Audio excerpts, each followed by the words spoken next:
Hi guys, Pete the Wargamer here, back with another painting tutorial. In this video we'll be focusing on some of the early Imperial Roman Legionaries from Warlord Games' Hail Caesar range. Now before I go on, if you wanted to try out the techniques in this tutorial, Wargames Illustrated are giving away a free Roman Legionnaire sprue in its August edition, which can be painted in the colours and techniques that I'll be using in this video.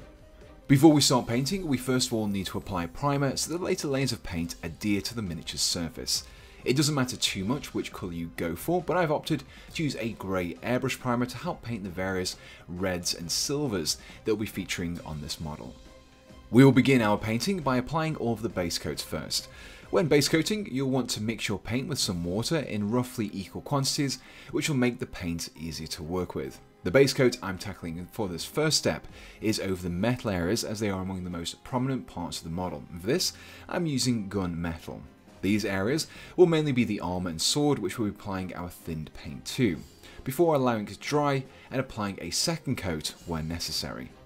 This layering technique will ensure good paint coverage without potentially obscuring details by applying the paint too thickly, and it's something that I'll be repeating across all of my base coats.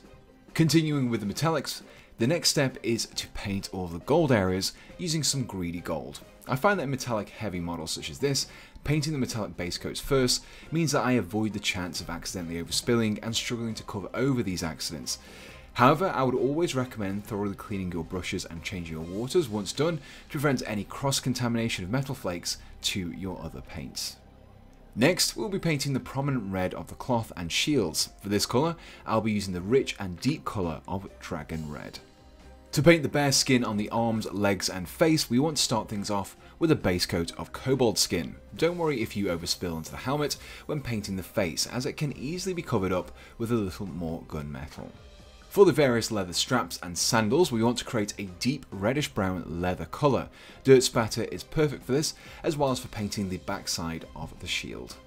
With our base coats completed, we now want to apply a wash of strong tone, but before we do, we need to again thin it down. This is because applying it straight from the bottle would be much too strong. However, instead of using water, this time I'll be mixing in some of the Army Painter's Quick Shade Mixing Medium in equal parts wash to medium.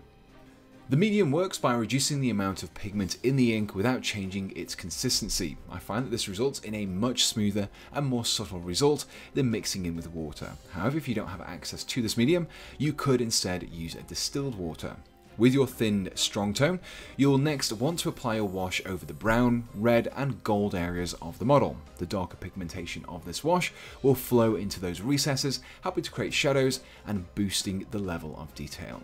Next, I'll be using some dark tone over the parts of the model that we painted with gunmetal. This will really help to bring out the details in these metallic areas.